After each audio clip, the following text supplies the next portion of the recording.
Je vous souhaite donc à tous bien le bonjour en cette nouvelle année 2025. Je souhaite tous mes voeux à mes collègues du Cercle du Renouvellement Spirituel et à toutes les personnes qui sont intéressées par nos travaux au point de les regarder. Alors, en ce début d'année, nous poursuivons nos travaux en abordant un terme que va nous présenter Eberhard aujourd'hui, celui de la violence religieuse, de la violence dans les religions. Thème ô combien important et je dirais ça mériterait, rien que pour en faire l'historique, presque des livres et des livres. Des séances et des séances. Ah oui, et des séances et des séances. Mais bon, on va déjà commencer par une et je pense qu'on aura déjà, on verra comment ça va se développer. Bon bah écoute, Eberhard, tu as dit que tu étais prêt, que tu avais bien préparé ton, ton exposé, donc bah, je te cède la parole dès maintenant. Alors, bon, au mieux, hein. Mais trouvant que le thème de violence religieuse est trop restrictif, j'ai voulu intituler plutôt mon présentation Les relations entre les violences religieuses et étatiques. Parce qu'il y a il y a une relation entre. Ah oui, ah Voilà. bah c'est sûr. Voilà. C'est peut-être Si on parle de Constantin ou pas de que. Julien, des empereurs romains, ou même de comment il s'appelait déjà? Bon bah, vas-y, je te Voilà. laisse. Donc, avant de s'intéresser Éta- de Étatique ou politique au sens le plus large étatique, du ben, terme? ça viendra, c'est social, politique, mais vous allez voir en écoutant attentivement. Voilà. C'est Donc, avant de Dioclédien. Dioclétien. Voilà. Dioclétien, oui. Clétien. Voilà. Donc, avant de s'intéresser de près aux violences religieuses, il faut étudier les autres formes, les violences sociales et celles de l'État, qui est censé en détenir le monopole. Et tu vas, excuse-moi de t'interrompre, mais tu vas parler de tout ça aujourd'hui, Eberhard? Mais d'une manière très concentrée. Ah ouais, parce que là, franchement, c'est vaste. C'est que des principes que je D'accord. sors. Et après, ça peut évoluer dans ensuite des détails. Mais je vais prendre, pour bien dire, je vais prendre un exemple caractéristique D'accord. qui, en fait, qui illustrera en fait, le propos qui pourra ensuite agrandir, si vous voulez. Hein. D'accord.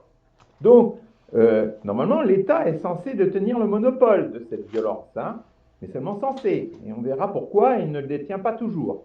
Donc, il faudra aussi tout cela le situer dans une évolution historique, comme tu le disais tout à l'heure. Nous avons donc déjà discuté abondamment de l'hypothèse girardienne du meurtre sacrificiel, donc René Girard.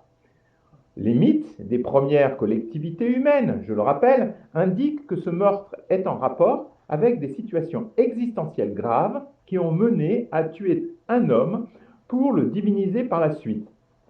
Une façon d'honorer un être qui a contribué, malgré lui, à résoudre un grave conflit à l'intérieur d'un groupe.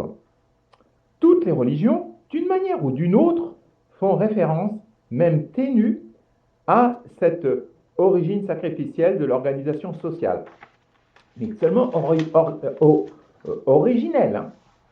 Certains actes de violence moderne, perpétrés à l'encontre d'une ethnie ou groupe religieux, peuvent être interprétés, mais seulement partiellement, au moyen du modèle de René Girard.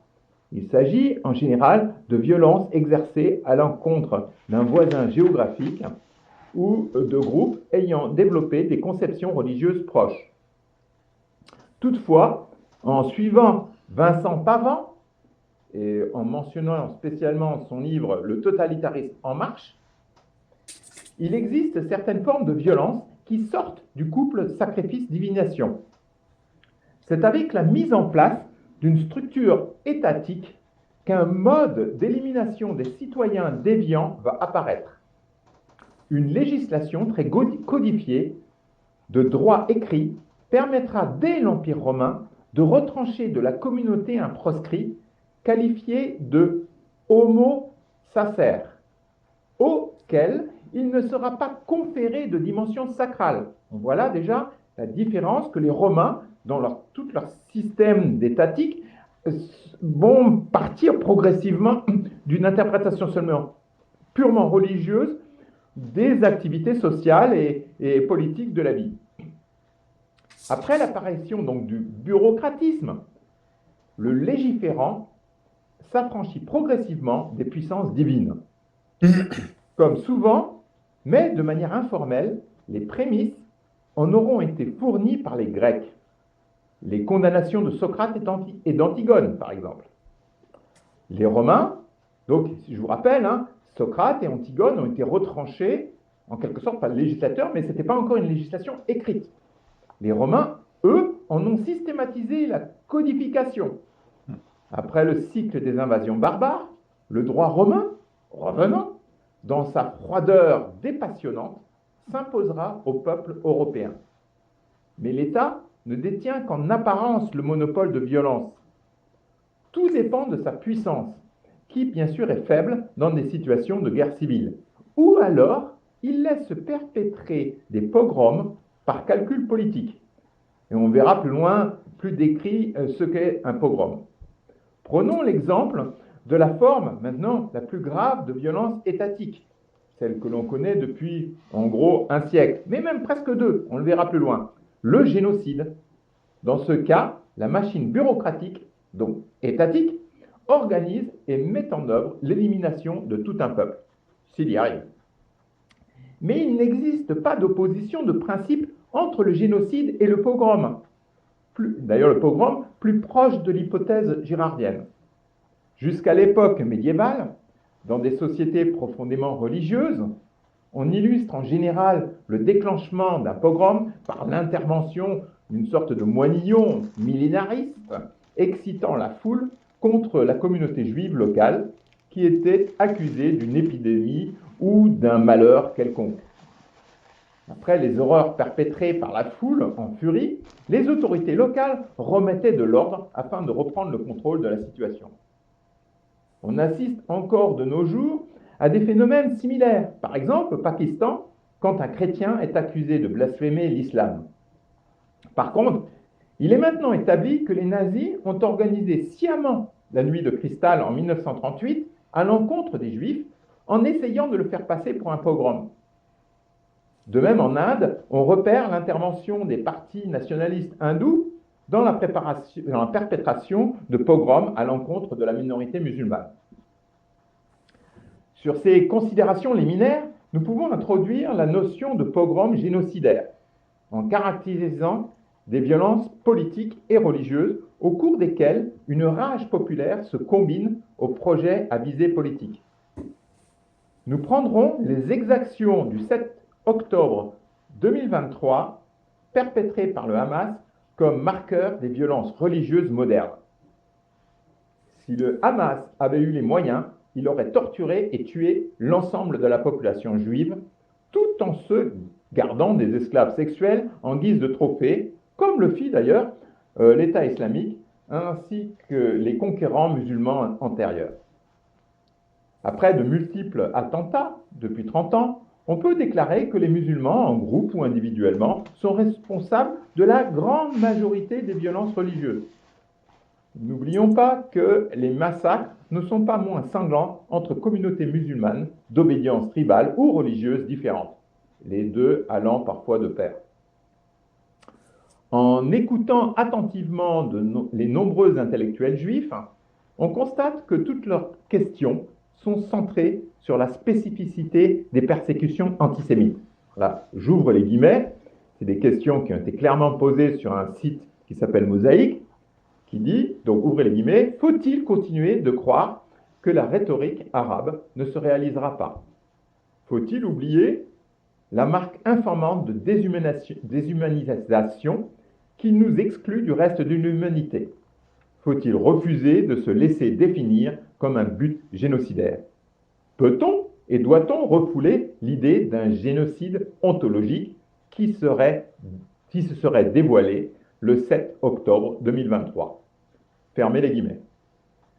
D'un côté, mon discours, donc là personnellement, inspiré des hypothèses de René Girard, consistera à montrer que le pogrom subi dépasse le cadre de la persécution des Juifs Et d'un autre côté, je voudrais mettre en lumière la spécificité de la haine contre les Juifs. Ainsi, cette démarche anthropologique pourra nous sortir de l'essentialisme focalisé sur la communauté juive, tout en formulant un discours rationnel sur la violence la visant.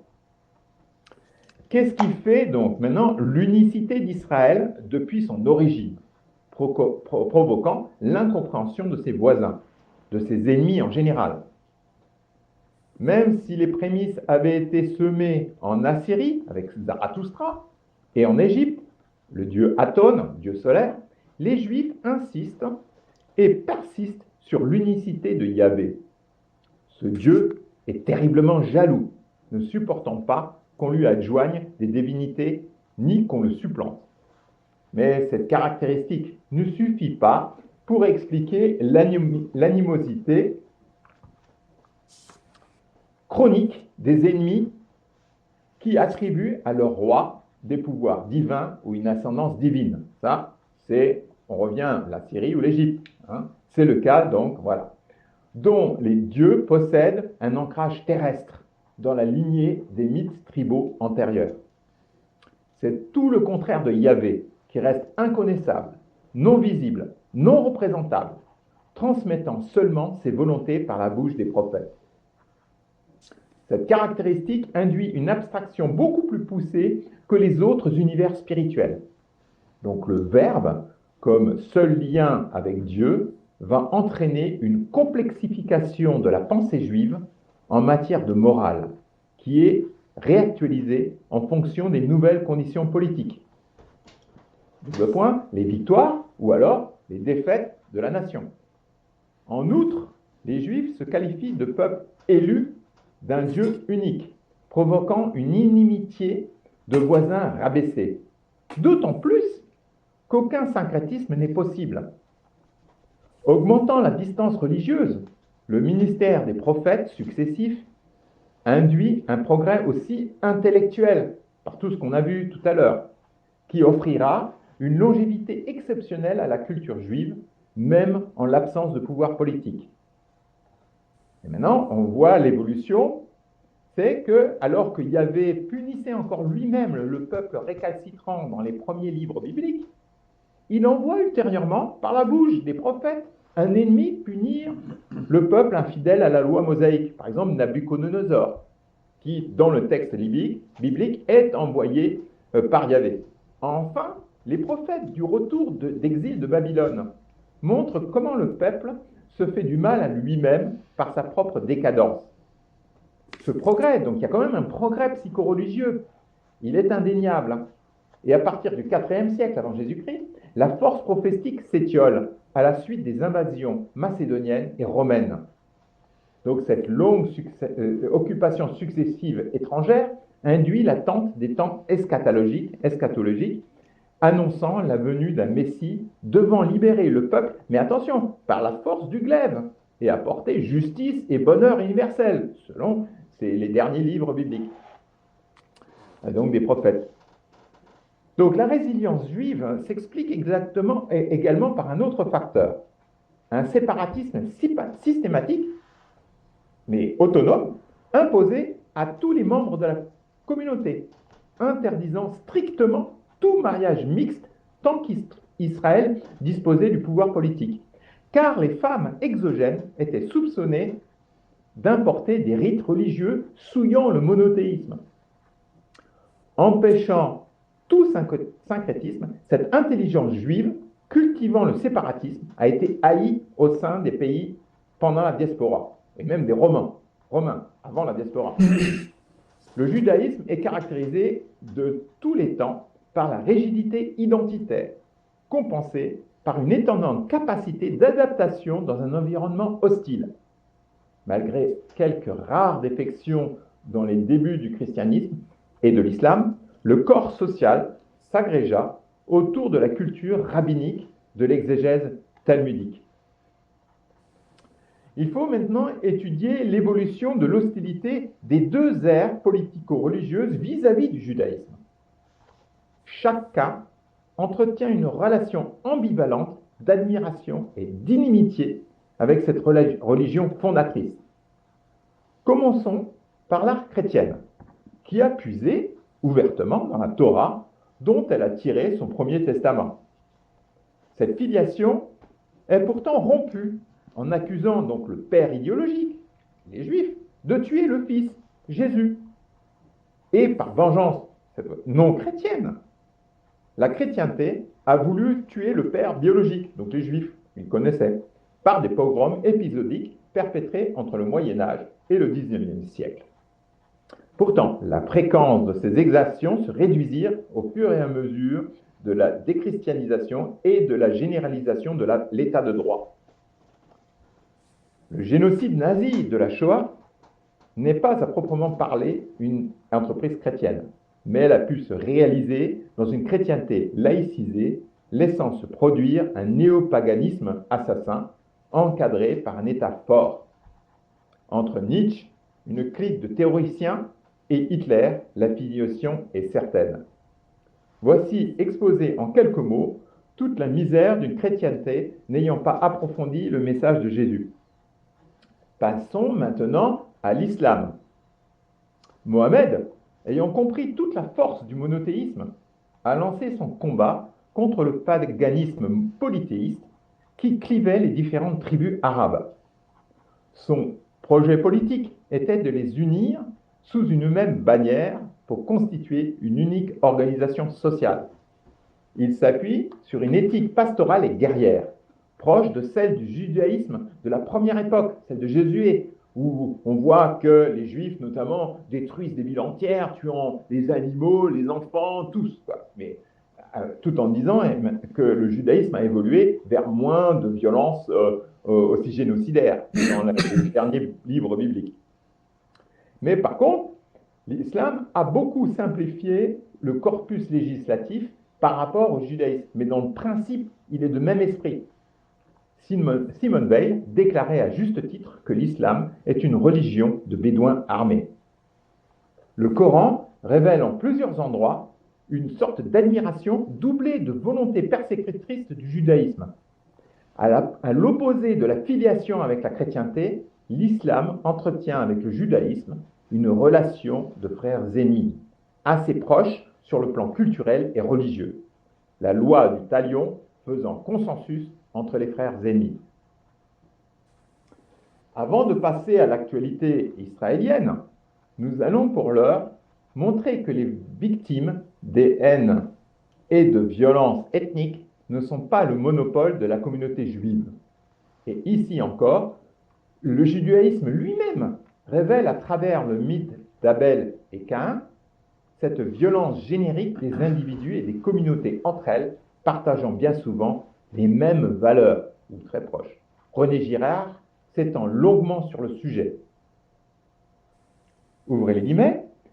Le caractère fondateur du meurtre est signifié plus nettement que dans les autres mythes non bibliques, car il y a autre chose encore, et c'est le jugement moral.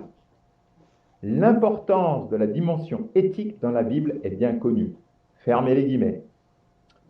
Donc mais l'homme, ne pouvant pas empêcher l'escalade de la violence, elle se propage à l'ensemble des peuples, au point qu'il y avait, dans la Genèse, se mord les doigts d'avoir créé l'humanité et lui inflige le déluge en guise de punition. Toutefois, c'est la première fois, en suivant les autres mythes ultérieurs et les autres histoires, c'est la première fois qu'une tradition religieuse prend la défense des victimes pour engager l'homme à éviter les violences commises à l'encontre du frère. Ainsi, pouvons-nous aujourd'hui avoir de la compassion pour les victimes des massacres génocidaires ou injustices perpétrées en dehors du cas juif. Les croisades contre les Albigeois, les guerres de religion, génocide arménien et rwandais, etc. et j'en passe. Et s'il y a récurrence, c'est que le peuple que l'on tente d'exterminer a résisté à l'agression précédente, en tant que communauté politique et culturelle autonome. Selon moi, les Juifs auraient tort d'essentialiser la question du pogrom génocidaire, qui n'est pas de nature très différente du massacre ethnique téléguidé par les décideurs politiques. La seule distinction est à situer dans la position du judaïsme qui a révélé aux autres nations les fondements éthiques de l'humanité. Le peuple juif est haï car il a empêché de génocider en toute bonne conscience. Que pouvons-nous tirer de ces considérations en rapport avec l'actualité israélienne? L'antisémitisme musulman est en pleine expansion, car il a trouvé un allié au sein du gauchisme culturel, alors que l'antisémitisme était ancré à l'extrême droite, grossièrement jusqu'au nazisme, avec quelques réminiscences plus récentes. On pensera à Jean-Marie, mais pas sa fille. L'extrême gauche mélanchonienne valorise les violences révolutionnaires.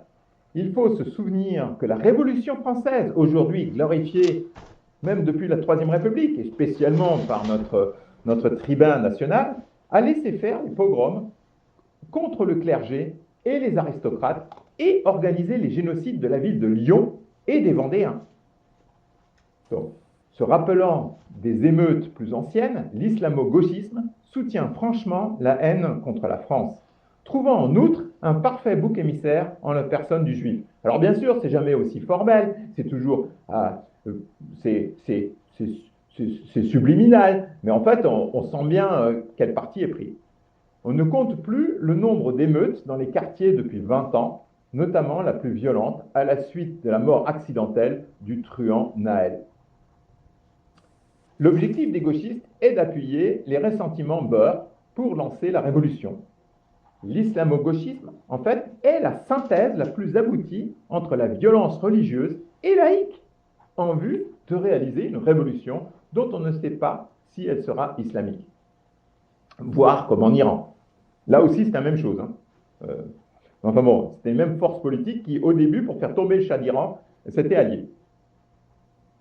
Quelle est, de son côté, la violence exercée par Israël sur ses voisins? Parce que là, il faut aussi en parler en tant que tel. Elle n'est pas portée par une haine populaire. A-t-on jamais vu un juif se faire exploser ou manier le couteau sanglant sur le marché de Casablanca ou pendant le pèlerinage de la Mecque? Non.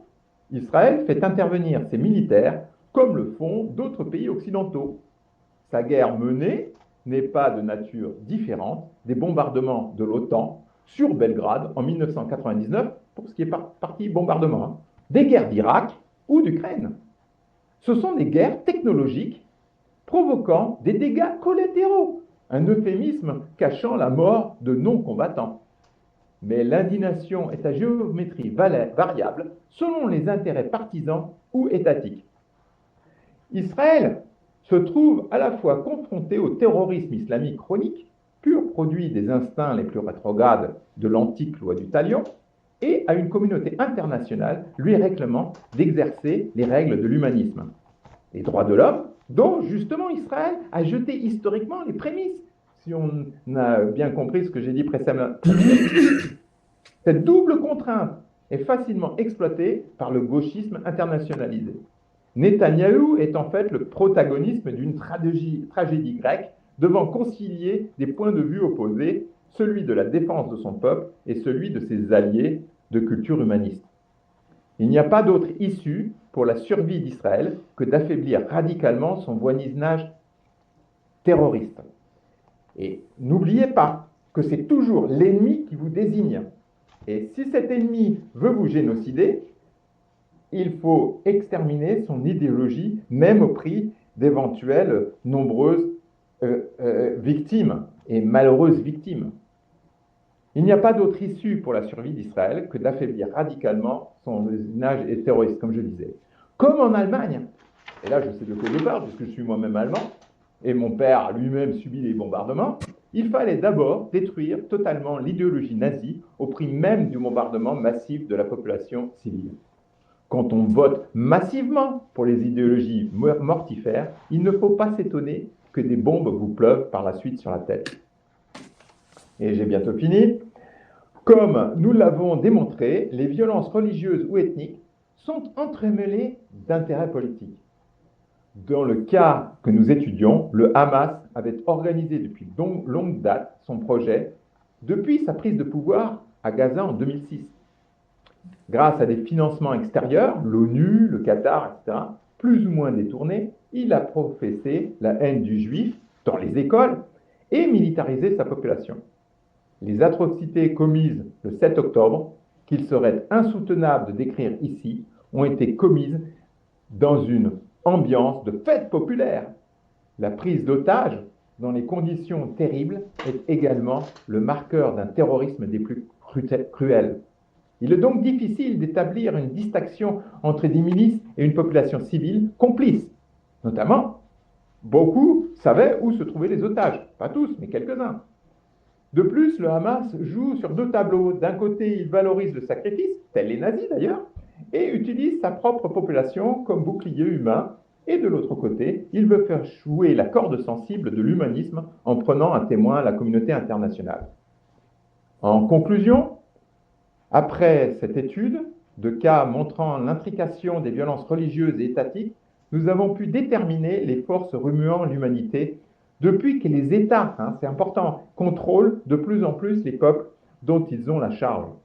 Mais il serait inadéquat de penser que l'État puisse se vanter de détenir la rationalité et que l'irrationalité dirige entièrement les phénomènes religieux.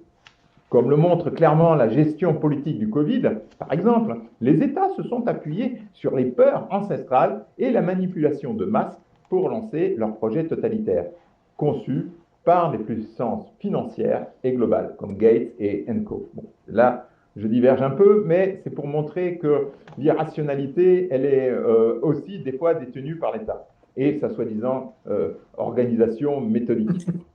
Afin de retrouver leur liberté, les peuples doivent impérativement trouver une stratégie idoine, tout en sachant que les conditions matérielles seront obligatoirement très mauvaises. Il ne reste plus qu'une voie spirituelle et salvatrice, celle, bien sûr, qui élève les hommes vers le bien au milieu de toutes les violences auxquelles ils sont déjà soumis. La grâce des meilleurs prophètes a toujours consisté dans la plus rationnelle des analyses anthropologiques. Le monde attend cette figure qui saura le guider. Voilà. En vous remerciant. Bon, merci. Merci, Albert. Est-ce que tu veux réagir en premier? Si je veux réagir? Oui, en premier. Oui, mais je me suis un peu perdu dans ce fil. Personnellement, je crois que si on commence à considérer la violence des États ou des religions, on trouve toujours, dans tout peuple, on trouve à la fois un bourreau et une victime, quoi. Bon, tour à tour, c'est une question de temps, de localisation. Il n'y a pas les bons et les méchants. On est tous des bons et des méchants au fond de nous, quoi.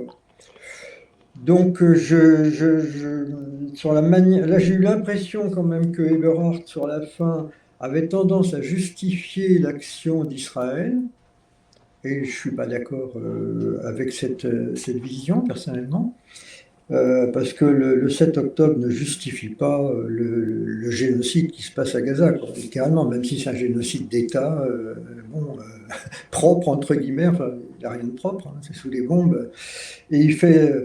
je ne sais plus combien, de 20 fois ou 30 fois le nombre de morts qui ont pu être faits le 7 octobre. Bon, bref. Mais de toute façon, le fond de l'affaire n'est pas là. Pour moi, la violence, c'est d'abord la violence dans l'humain. Ce n'est pas la violence des peuples ou des États. Ça, c'est la manière dont, d'après, elle est codifiée ou institutionnalisée, que ce soit par les Romains, ou par l'État juif ou autrement, bon, enfin, peu importe. Tout le monde a codifié un peu sa violence et la légitime d'une certaine manière. En réalité, le fond de l'affaire, pour moi, c'est la loi du talion. La loi du talion, chez les Juifs, elle est censée être donnée par Yahvé, effectivement, mais si jamais c'est Yahvé qui l'a donnée, ce qui n'est pas certain, c'était de toute façon pour diminuer l'esprit de vengeance qui pouvait être fait à la suite d'un meurtre d'un petit groupe, parce qu'il y avait une question d'équilibre, des fois de déséquilibre. Des fois, la vengeance était ravagée, je ne sais pas, 100 fois plus que, en fait, ce qui avait été fait, le dommage qui avait été fait à tel ou tel peuple. Donc, œil pour œil, dent pour dent, disons qu'il y avait un certain équilibre du mal, mais pour autant qu'il n'est pas quelque chose à perpétuer ni à instituer. Et ce que Jésus, d'ailleurs, est venu amener pour les Juifs, en tant que prophète juif, c'était le dépassement de tout ça. Non plus œil pour œil, dent pour dent, hein, dit-il dans son fameux sermon sur la montagne, mais ne jugez pas, hein, ne jugez pas et dépassez ça. Et le pardon systématique. Et Parce l'amour. que c'est la seule manière de dépasser la vengeance. Sinon, la vengeance, elle est sans fin. Et on est dans ce monde de vengeance sans fin. Or, s'il y a bien une direction spirituelle supérieure, hein, une dimension supérieure de l'homme à mettre en avant, c'est de dépasser cet esprit de vengeance. C'est vraiment l'esprit barbare par excellence, quoi. Il est partout sur la planète, en permanence. Peu importe les justifications, qui a raison, qui est ceci, qui est cela. Hein, tu parles d'islamo-gauchiste, tout ça, ce sont des mots. Les autres vont dire un autre mot en méchant. Non, non, non. C'est en nous. Ça, c'est en nous. Et c'est d'abord l'éradication de la violence, elle doit s'éradiquer dans l'homme lui-même. Dans cette tendance à d'abord suivre des idées qui deviennent des idéologies, que ce soit des idéologies religieuses ou politiques. Pour moi, dans le fond, c'est pareil. Tout ce qui fige à un moment donné la vérité, dogmatise les choses et veut l'imposer aux autres avec une forme de justice, entre guillemets, justice, est dans cette barbarie en réalité, et maintient et entretient cette barbarie, même parfois au nom de préceptes plus ou moins humanistes. Le fond de l'affaire, c'est vraiment le dépassement dans l'homme de cette violence-là, pour passer à un autre stade où il voit toute l'humanité et tout humain, quel qu'il soit, comme un frère. Voilà, c'est l'enseignement, pour moi, l'enseignement fondamental, spirituel, il est là. Et il commence en nous. Le champ de bataille, il est d'abord en nous. Parce que est-ce qu'on a été formé d'une certaine manière et ce n'est pas forcément facile à mettre en place. Alors, bon, voilà, c'est ce que j'avais, disons, en gros, à dire hein, sur cette histoire-là, quoi. La violence, je ne suis pas sûr d'ailleurs qu'il y avait et jamais justifié des violences. Tu parlais de Josué à un moment donné. Effectivement, Jéricho, il passe Jéricho au fil de l'épée. Hein. C'était quand le peuple était frappé de je me rappelle plus. Anathème. Anathème, voilà, d'anathème. On tuait tout, hein, le bétail, les femmes, les enfants, tout, les bébés. C'était quelque chose de tout à fait atroce. Ça n'a jamais été, pour moi, un commandement de Dieu. C'est impossible. Dans la Bible, ah oui, non, mais dans la Bible, c'est mis comme ça parce que des hommes l'ont écrit comme ça pour se justifier, mais ça n'a pas du tout été un commandement de Dieu, jamais. Jamais la vie n'a pu dire une chose pareille, c'est pas possible.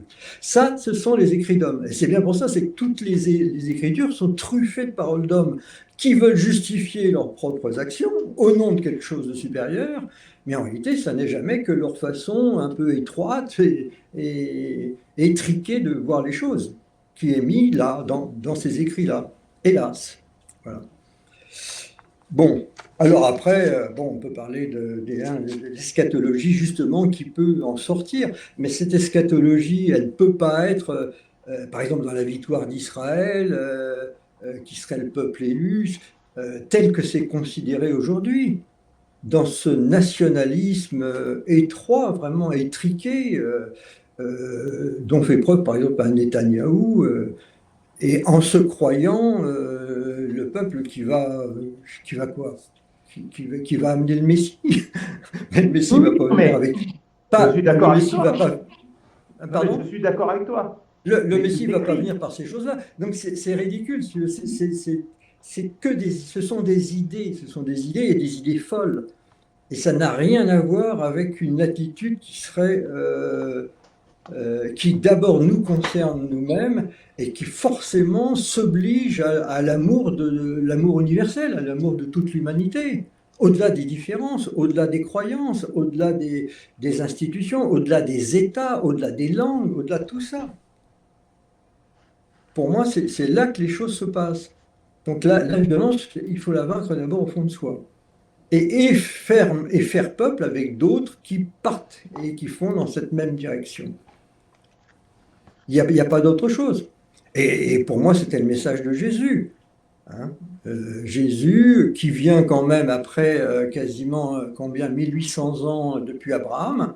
Donc il y a un peuple là, le peuple juif, qui a été quand même forgé par toute une série de prophètes, qui a fait des tas de conneries. Bon, et les prophètes reviennent, disent ah ben non, vous avez fait ci, vous avez fait ça.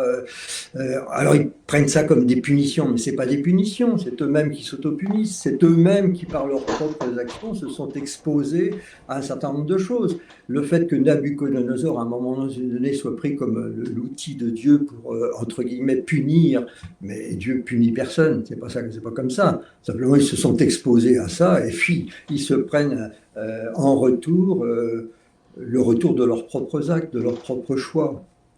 Et le fond de l'affaire, c'est pas juste monothéisme contre paganisme, c'est d'abord qu'ils continuent finalement à vivre comme des barbares avec cet esprit de vengeance. Ils ne savent pas ce que c'est que le pardon la plupart du temps. C'est ça le fond du problème. Alors c'est pour les Juifs, après c'est pour tous les autres peuples, c'est exactement pareil. Mais les Juifs étaient censés amener quelque chose à toute l'humanité, parce que Dieu leur avait parlé. Enfin, pas à toute l'humanité, en tout cas à l'humanité, disons, orientale et occidentale.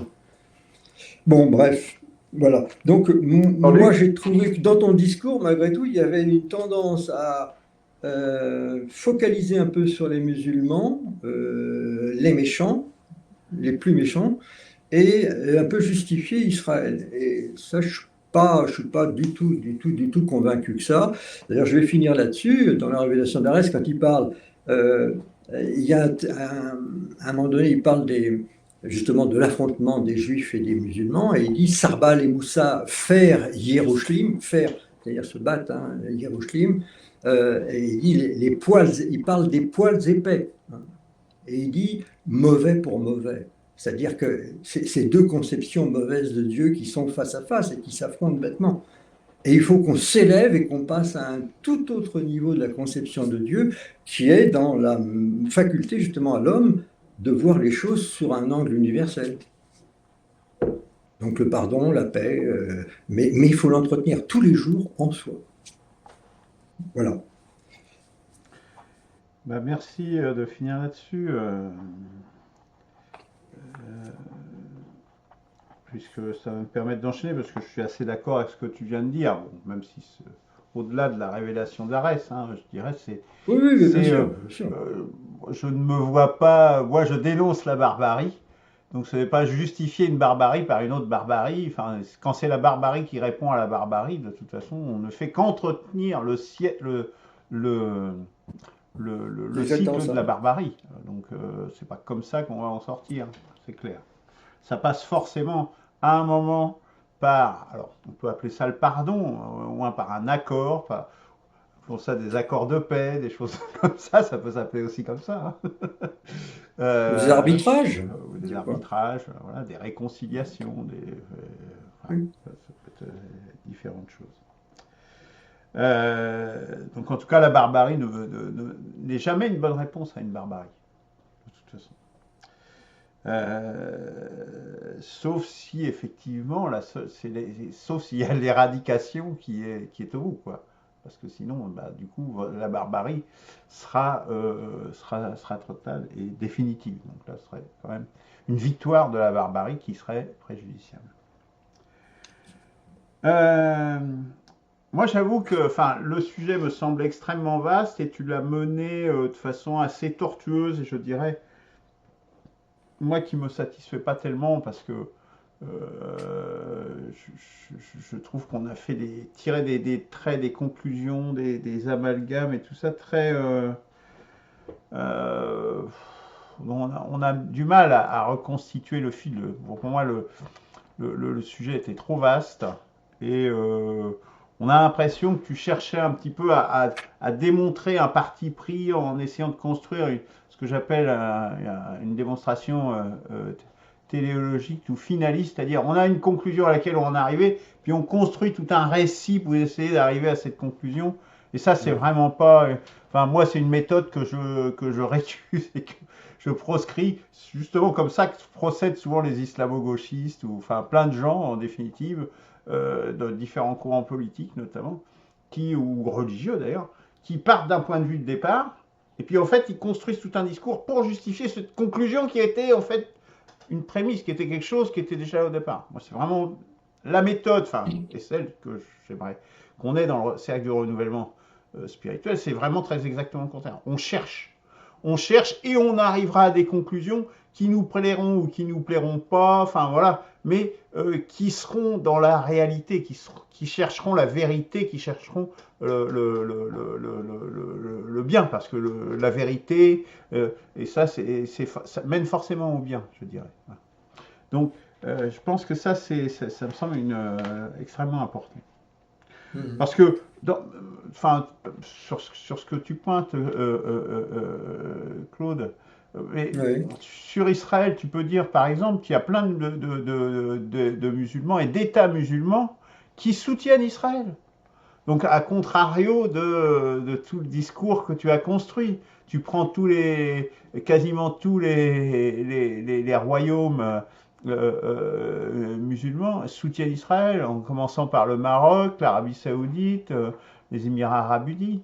Bon, Comme il y a des juifs qui sont contre et très exactement comme il y a des juifs qui se et des battent, juifs religieux. des juifs, Et des juifs mais religieux. parmi même les plus religieux, visiblement, les plus, Oui, justement, qui ne sont pas dans le sionisme, pour le coup, oui. qui sont totalement opposés à ça. Bon, il y a des juifs qui deviennent, alors je ne sais pas si on dit apostat pour les juifs, enfin, qui quittent la religion juive, ou je ne sais pas si... J'en ai vu un hier, donc c'est pour ça que j'en parle. Moi, je le réponds parce que je veux pas être associé à ça. Enfin, voilà. Donc, comme il y aura des musulmans qui seront dans ce cas-là. En plus, ça passe un petit peu, quand même, sous silence, ce discours, toute la dimension coloniale de ce qui est en train de se passer aujourd'hui, et depuis 1945, et même avant. En Israël et d'ailleurs ailleurs, en Palestine et ailleurs. La dimension impérialisme également, quand même. Israël ne tient que parce qu'il a les USA qui déversent des armes et qui les protègent de façon considérable dans la région, sinon ça serait un pays qui ne serait pas viable. Et le gouvernement des USA, celui de Biden, qui était composé le lobby juif est extrêmement important aux États-Unis, était composé je crois que c'était aux 2 tiers de gens d'origine juive, le gouvernement de Biden. Hein. C'est quand même pas négligeable, quand même. Hein. Il faut quand même pas tout ça, c'est quand même des choses. Bon, tu parlais notamment aussi du Hamas qui avait eu des fêtes populaires, donc certainement une barbarie, comme ceux qui se réjouissent de la mort des gens, etc. C'est indigne. Même son pire ennemi, tu ne te réjouis pas. Enfin, c'est une attitude barbare. Mais j'ai vu aussi des soldats israéliens qui faisaient la même chose. Ah bon, qui se réjouissaient des hommes, des femmes qui faisaient ça parce qu'ils avaient sauté tout un pan d'immeubles. Gaza aujourd'hui, c'est un sang de ruine complètement. C'est de l'éradication, hein. C'est la méthode, tu disais, c'est la même méthode que l'OTAN. Oui, effectivement. L'OTAN, ils font des tapis de bombes, ils réduisent absolument tout, complètement, à zéro, à néant. Hein. À Raqqa, en Syrie, contre l'État islamique, ils ont rasé la ville totalement. C'est les Américains. Là, on ne parle pas de... Oui, on est dans des attitudes génocidaires. Parce que, je dirais, là, on est dans le politique, mais on s'est éloigné quand même de la violence religieuse, ce qui me semble un sujet quand même en lui-même important. Mais on oublie généralement les génocides qui ont eu lieu en Amérique, qui sont quand même considérables, même s'ils ont été aidés par des épidémies.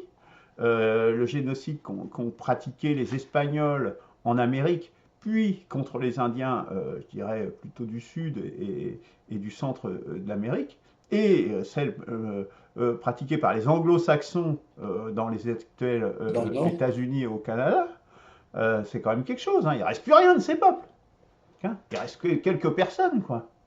C'est des génocides, cela, on n'en parle pas quand même. Menés justement par tant des catholiques d'un côté que des protestants de l'autre. C'est quand même, ça me semble aussi des génocides dont on ne parle pas assez souvent, je crois, parce qu'ils sont quand même aussi d'une ampleur. Tout à fait. Et là, il y a une dimension religieuse. Tu n'as pas évoqué la Saint-Barthélemy. Enfin, bon.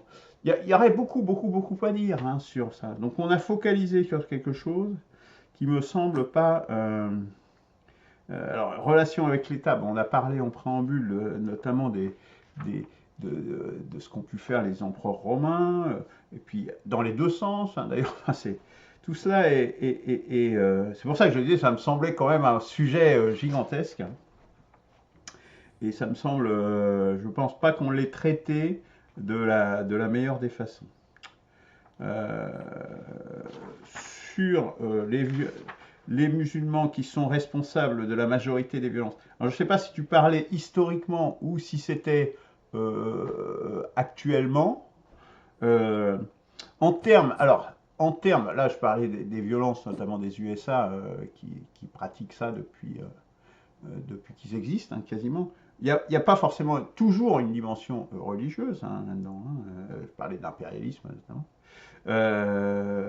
Or que c'est vrai que pour les musulmans, et notamment dans la conquête islamique, il y avait une dimension religieuse évidente. Bon, voilà, mais après tout ça c'est mélangé, enfin, je ne pense pas qu'on a gagné beaucoup en clarté en mélangeant tout ça. On va peut-être moi j'aurais préféré avoir un sujet peut-être beaucoup plus restreint, mais essayer de s'y tenir. Et en tout cas, je pense que la partie, que c'est très difficile d'associer la crise sacrificielle girardienne à tout ça. Enfin, c'est des fils très ténus, en tout cas dans ce qu'on a discuté là, et ça mériterait justement peut-être d'être plus construit, voilà, focalisé sur des éléments plus restreints, me semble-t-il. Alors effectivement, si on reprend par exemple l'Holocauste pratiqué par les nazis sur les juifs, et pas que sur les juifs, hein, c'est pour ça que je préfère le terme Holocauste au terme Shoah, qui réduit, comme s'il n'y avait eu que des juifs qui avaient été exterminés dans les camps d'extermination. Il y en a eu quand même, il y a eu beaucoup de gens, commençant par les Russes, les Biélorusses et dans l'Europe de l'Est. Mais le Holocauste et Shoah sont deux termes qui sont juifs, hein, qui sont hébreux, hein, tous les deux. Peut-être, mais en tout cas, Shoah, c'est l'Holocauste des Juifs. À mon sens, Holocauste est plus large. Enfin, je le vérifierai. Ouais, enfin, dans mon esprit, en tout cas, c'est comme ça. Oui, c'est possible. Ouais, c'est possible. Je le vérifie. Il me semble que Holocauste, c'est... Ah non, effectivement, tu as raison. Holocauste est encore plus connoté religieusement.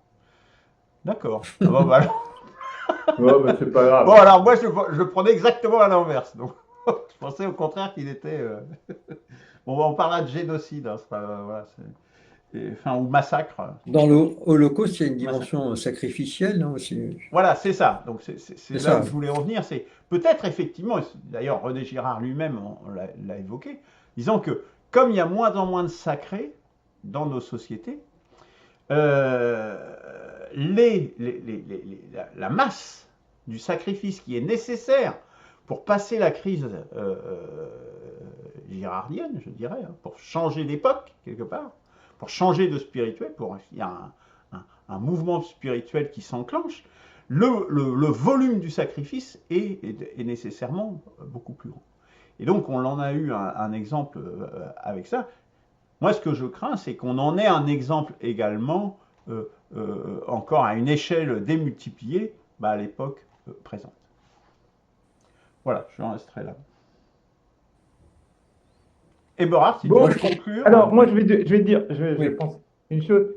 Par rapport, vous voyez, l'un comme l'autre, hein, je sens un petit peu, mais c'est qu'en fait, j'ai toujours d'ailleurs une relation très proche avec les musulmans chez moi, parce qu'ils m'ont appris beaucoup de choses. et ils viennent toujours m'acheter les agneaux et tout, et je connais leur fonctionnement. Et ça ne se ressent pas dans vos interventions là. Je crois que la dimension, je dirais presque plus culturelle que religieuse, mais l'un et l'autre sont bien intriqués dedans. Vous sous-estimez cette violence qui est un peu plus spécifiquement musulmane. Voilà. Et il faut avoir connu Je ne crois pas que. vu, Je crois pas. moi c'est ce que je dis, hein. Mm. C'est genre, les violences religieuses, et même dans des choses les petits insignifiants. Par exemple, le traitement des femmes. Regardez ce qui s'est passé en Angleterre récemment, avec les gangs par centaines de milliers. Pakistanais, Hein. là. Non, Et d'ailleurs, alors, vous moi, en- je te détrompe complètement. Moi, j'ai aucune. Enfin, je pense, quand Non, on a mais- fait la présentation sur l'islam et tout ça, je ne crois pas du tout avoir de naïveté sur ce qu'est la religion musulmane, mais sur son potentiel de violence, surtout dans la société contemporaine. Là, franchement, je pense que. Bon, Donc, peut-être ça c'est- transparaît pas, si tu veux, parce qu'on est dans l'analyse, mais pour moi, il n'y a pas de doute là-dessus, oui. il y a une force beaucoup plus puissante de violence, parce que c'est une religion, comme disait très justement Simone Veil, de bédouins armés. Et je le disais tout à l'heure avant, donc, que en fait, c'est l'ennemi qui vous désigne. Et si vous l'ennemi vous désigne, et la force symbolique de cette violence commise par le Hamas à l'encontre donc du Hamas à l'encontre des Juifs, elle est d'une violence qualitativement supérieure parce qu'elle est carrément charnelle.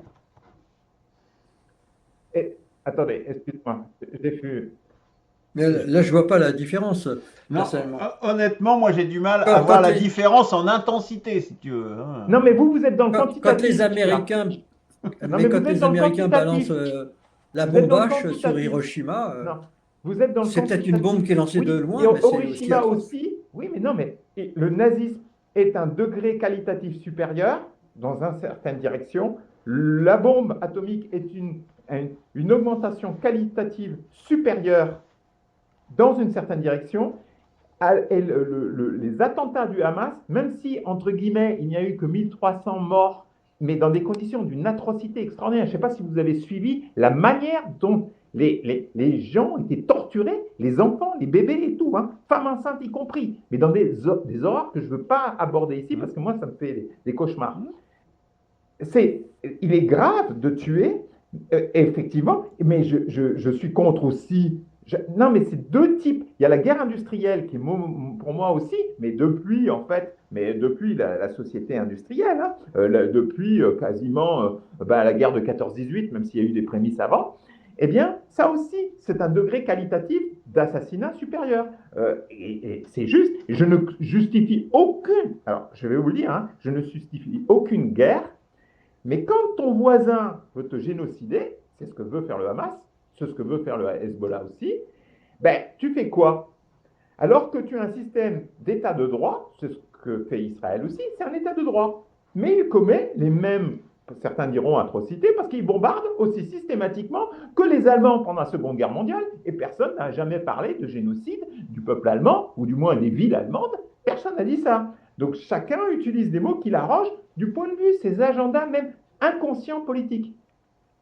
Donc, et moi, l'horreur est quand on aussi, plus personne parle des otages, tu vois. Oh, c'est rien, les otages, c'est que dalle. On va penser à la quantité du nombre de morts et on va oublier que les gens sont. C'est ça le terrorisme. Non, mais attends, tu parles des otages, mais il y a 10 fois plus de prisonniers palestiniens dans les prisons, dans les geôles Oui, mais attends, israéliennes. être en prison pour avoir commis des non, atrocités. Mais, Non. avec Une des prison, tortures qui sont pratiquées dans les prisons. Enfin, je pense qu'on est. Enfin, Mais c'est- je suis c'est pas. très bien. Je crois que L'enregistrement si tu est en regardes, cours. plus la bouteille vide ou pleine d'un autre. Hein. C'est Mais- comme le nombre de morts. Le nombre de morts, tu vas me dire, Attends. c'est qualitatif, mais c'est quantitatif, mais il est 10 à 20 fois. Moi, j'avais fait une estimation. Il est 20 fois supérieur. Il y a 20 morts pour un mort. Oui. Mais À un moment donné, la le Hamas- quantité devient le de Hamas- qualité aussi. Hein. le Hamas met aussi ses combattants dans les victimes. Et ils sont pratiquement la moitié. Alors tu vois, on pourrait toujours faire du quantitatif. Moi, en tant que chrétien, mais profondément chrétien, moi, toutes les violences, c'est terrible. Claude, je te suis. Effectivement, il faut se dépasser individuellement supérieur. Mais il faut, ce que ma présentation avait comme objectif, c'est de montrer cette généalogie à la fois des massacres religieux qu'on peut retrouver du côté de René Girard, mais ensuite du côté, disons, étatique, à partir de l'Empire romain, comment l'État a progressivement supplanté en fait le religieux dans sa méthode d'assassiner les gens. Moi, dans l'abstrait, je voudrais qu'il n'y ait plus de violence du tout sur Terre. Mais il faut bien comprendre cette mécanique. Et c'est justement là, et tu m'accusais de téléologie tout à l'heure, je m'oppose en faux là-dessus, parce que j'ai repris tout mon document que j'avais, c'est suite au livre de Vincent Pavant, où j'ai voulu vraiment voir un petit peu qu'est-ce qui est la part de l'État et qu'est-ce qui est la part du religieux. Donc j'ai découvert entre-temps des trucs qui étaient contradictoires avec la première version de mon texte. Et j'ai repris mon texte en essayant de voir quelles sont les liaisons qu'il peut y avoir, hein, de concomitance. Donc ce n'est pas téléologique, c'est qu'effectivement, suite à mes relations depuis plus de 20 ans avec la communauté musulmane de Gaillac, hein, mais aussi mes recherches autonomes, j'ai vu qu'il y avait comment on appelle ça, disons une situation conflictuelle entre deux cultures, une culture donc musulmane et une culture d'origine chrétienne, avec chacun ses types de violences. Hein. Je ne conteste pas qu'il y ait des violences autour, mais moi je ne veux pas tomber dans une guerre civile d'ordre islamique, quoi, tu vois.